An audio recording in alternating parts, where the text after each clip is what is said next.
Ever find yourself swiping through dating apps while tears are still fresh on your cheeks? You're not alone. In the wake of a devastating loss, can new connections truly heal our hearts? Or are we just setting ourselves up for more pain? Stay tuned as we navigate this emotional minefield together. Welcome to Overcoming Grief, a show for women experiencing profound grief and looking for support in healing and transforming their lives.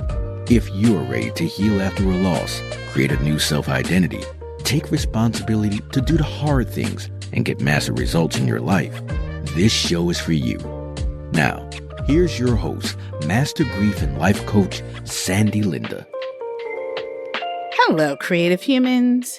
How are you doing today? If this is your first time, welcome to the show. It's so good to have you with us today. A special thanks to those who continue to support and listen. I understand the hardship and loneliness of the grief journey, but you are not alone. I'm sending you all my deepest empathy and wishes for healing as you navigate this challenging path. So today is my father's birthday. He would have been 80 years old if he was here. I do miss his wisdom and the discipline he has instilled. And I want to thank his friend, his former boss, who did reach out to me and sent me a lovely card. And I want to say thank you so much for that and recalling the good memories you had with my dad and all that, so forth. His absence, like the loss of my other family members, left a void that I struggled to fill. Surprisingly, a loyal subscriber asked me if she should date while grieving. I realized this was an opportunity to share my experience with this new frontier of dating while grieving. Today, I am going to dive into a topic that many of you question and I suspect relevant to many of you: dating while grieving. Let me share a bit of my story with you.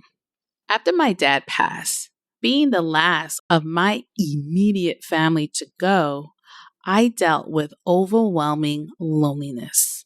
The world as I knew it had shattered, and in my desperate attempt to piece it back together, I found myself desired at any sign of romance I could find. I wasn't so much looking for love as I was searching for a lifeline, someone, anyone who could rescue me from the deepness of my grief. Sound familiar? Maybe you have been there too, or perhaps you're there right now. That overwhelming desire to fill the void, to feel something, anything other than the pain of loss. The dating apps that suddenly seem so alluring, promising connection, comfort, and a chance to feel normal again. But here's the thing. Dating while grieving isn't just complex. It's a whole new frontier.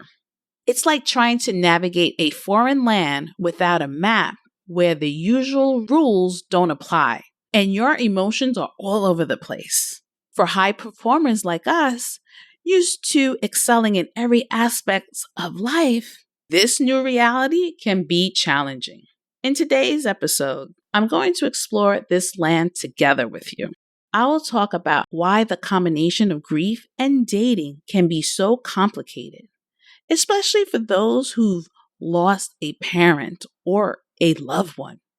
I will discuss the pitfalls of rushing into romance as a band-aid for grief. And most importantly, I'll share 3 powerful tools to help you navigate this new frontier with grace, self-awareness, and genuine readiness for connection. Whether you're thinking about dipping your toe back into the dating pool, already swiping through profiles, or deciding to take a step back, this episode is for you. So let's dive in and learn how to approach dating not as an escape from grief, but as a mindful step towards healing and new beginnings. Now, let's dive into why dating while grieving is so complex, especially if you experience a loss of a parent or another close family member recently. First, it's important to acknowledge that the desire for companionship during difficult times is natural. When you're going through grief, you often feel isolated and alone. The world can seem cold and indifferent to your pain. It's no wonder that many of you yearn for someone to hold you, to understand you, to make you feel less alone in your sorrow. This desire for connection, combined with the convenience of modern technology, often lead us to dating apps. These platforms promise instant connection, a distraction from our pain, and the possibility of finding someone who can make us feel whole again. It's tempting, isn't it? With just a few swipes, you might find someone to fill the void by your loss. But here's where things get complicated. Dating while grieving isn't as straightforward as it might seem, and there are several reasons for this. First, grief makes you emotionally vulnerable. When you're grieving, your emotions are raw and intense. You might cry at unexpected moments, feeling angry for no apparent reason, or experiencing sudden mood swings. This emotional vulnerability can make dating challenging. The need for emotional support can lead you to overreact to minor problems or develop strong attachments too soon. Second, grief alters our perspective on life and relationships. Losing a parent or a close family member often leads to a re-evaluation of what's truly important in life. Our priorities shift and our view of the world changes. This new perspective can affect how we approach relationships. We might look for distinct qualities in a partner than we did before our loss. Or we might rush into a relationship fearing that life is too short to wait. Last and perhaps most importantly, unresolved grief has the potential to alter the dynamics of new relationships. Grief isn't a linear process with a clear endpoint. It's a journey that can take unexpected turns and resurface at unexpected times. When we enter a new relationship while still processing our grief, we bring that grief with us. And this can manifest in various ways. Without realizing it, you may use your new partner as a substitute for the person you've lost, placing unfair expectations on them. You could end up comparing your new relationships to those glorified memories of past relationships or family dynamics. You might struggle with intimacy, fearing the pain of losing another person you cared about. Or you could also go to the extreme of relying too much on your new partner for emotional support. Now, let's talk about something crucial: the pitfalls of rushing into dating while you're still in the deepness of grief. I want to share a personal story that shows how easily we can fall into these traps and how deeply it can impact us. After losing my father, the weight of grief felt unbearable. The thought of being alone with my pain was terrifying. In a moment of vulnerability, I reached out to an old flame. I told him about my loss and confessed that I didn't want to be alone. I asked if he might come over, and guess what? He did. At first, it seemed like exactly what I needed. His presence was a comfort, a distraction from the overwhelming sorrow. But as time went on, something unexpected happened. Instead of dealing with my grief, I got caught up in his world, his life, his drama, his family history. Everything about loving him seemed to take me further and further away from my grief journey. Before I knew it, I had lost my sense of self. My healing process had been put on hold while I immersed myself in someone else's life story. This, my friends, is one of the major pitfalls of rushing into a relationship while grieving. Now, let's break down some risks we face when we use dating as a band-aid for our grief. One is distraction from healing. Like in my story, an old relationship or a new relationship can serve as a powerful distraction. While this might feel good in the short term, it can prevent you from doing the necessary work of processing your grief. Remember, grief isn't something to be avoided. It's a journey you need to go through to heal. Number 2, emotional dependency. When you're grieving, you are emotionally vulnerable. Relying too much on a new partner or old partner for emotional support can create an unhealthy dynamic. 3 is clouded judgment. Grief can cloud your judgment, leading you to make decisions that don't align with your long-term goals or values. You might rush into a relationship that isn't right for you simply because it offers temporary relief from your pain. And another risk is unresolved issues.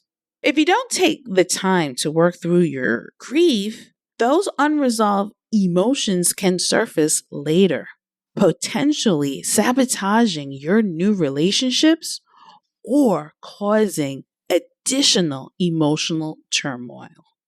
The truth is, while seeking connection is natural and understandable when you're grieving, rushing into dating isn't the answer. It's like trying to build a house on a foundation on quicksand. It might seem stable at first, but eventually things will start to sink. Instead, you need to give yourself the time and space to process your grief, to rediscover who you are in the wake of your loss, and to build a solid emotional foundation. Only then can you enter into new relationships in a healthy, genuine way. Now that we have a better understanding of the complexities and potential challenges of dating while grieving, let's explore 3 tools, and they're powerful tools, by the way, that can help you approach this new phase with grace, self-awareness, and a genuine desire for connection. These strategies will help you honor your grief journey while also opening yourself up to new connections when you're truly ready, though. Stay with me. This is where we start to turn things around. The first tool in our kit is all about taking a good look at yourself and figuring out what you really want and need in a relationship. This might sound simple, but grief has a way of reshaping your perspectives and priorities. Your idea of a partner might have changed since your loss. Here's a practical exercise I want you to try. Take out a piece of paper or open a new document on your phone. Now, I want you to write a detailed list of your wants and needs in a relationship. Be exact and honest with yourself. Here's an example. Do you need someone who is emotionally available? Someone who understands grief? Or someone who shares your values about family? As you are writing, pay attention to how grief may have changed your perspective. You might be into deeper emotions rather than just surface level charm. Maybe you're looking for someone who appreciates the preciousness of life. Or you might find that you need more space and understanding than you did before. Remember, there are no right or wrong answers here. The goal is to gain clarity about what you desire in a relationship at this point in your life. This self-awareness will be your compass as you navigate the dating world. Our second tool involves identifying and understanding the pressures you might feel to date again. These pressures can come from external sources like well-meaning friends or family who think it's time for you to move on. But they can also come from within, perhaps a fear of being alone or a belief that you should be ready by now. Take a moment to list out all the pressures you're feeling. Now, here's the crucial part. Categorize each of these pressures as either helpful or harmful. A helpful pressure might be your genuine desire for companionship. A harmful pressure could be a fear of what others think about your single status. This exercise helps you recognize the difference between societal expectations and your personal readiness. Remember, there is no universal timeline for grief or dating after loss. Your journey is unique, and it's okay to move at your own pace. Our last tool, and perhaps the most important one, is to continue caring for yourself. I am an advocate for self-care. It's easy to forget about self-care when you're grieving, and even easier to neglect it when you are focused on dating. But here's the truth. The best foundation for a healthy relationship is a healthy relationship with yourself. Self-care during grief isn't about bubble baths and chocolate, though those can be nice. It's about attending to your physical, emotional, and spiritual needs. It's about processing your grief in healthy ways and giving yourself permission to feel whatever you're feeling. And the self-care activities can be journaling, writing about your feelings, memories, and experiences. Taking a walk in nature. Moving your body can help release emotions and reduce stress. And another thing I would love to suggest is try out solo travel. That's the most adventurous thing that you can really connect with your inner soul with. Remember, self-care isn't selfish. It's necessary. By taking care of yourself, you are ensuring that when you decide to date, you're doing so from a place of strength and genuine readiness, not desperation or loneliness. As you implement these tools, be patient with yourself. Healing and growth take time, but by knowing your desires, understanding the pressures you're under, and prioritizing self-care, you're setting yourself up for healthier, more fulfilling relationships, both yourself and with others. As we come to the end of today's episode, I want you to take a deep breath. We covered a lot of ground, and I know this topic isn't an easy one. But remember, you're here because you're brave enough to face these challenges head on, and that's something is to be proud of. Let's recap the main points we discussed today. We acknowledge that dating while grieving is complex, especially after losing a parent or loved one. Your emotions are raw, your perspective has shifted, and you're navigating uncharted waters. We talk about the pitfalls of rushing into dating as an escape from grief. Remember my story. How losing myself in someone else's world pulled me further from my own healing journey. It's a tempting path, but one that often leads us astray from our true selves. Most importantly, we explored 3 powerful tools to help you navigate this new frontier. Working on knowing your desires, because grief changes us, and it's crucial to understand what you want and need now. Listing the pressures upon you, both external and eternal, to recognize what's helpful and what's harmful in your healing journey. Continue to care for yourself, because the strongest foundation for any relationship is a healthy relationship with yourself.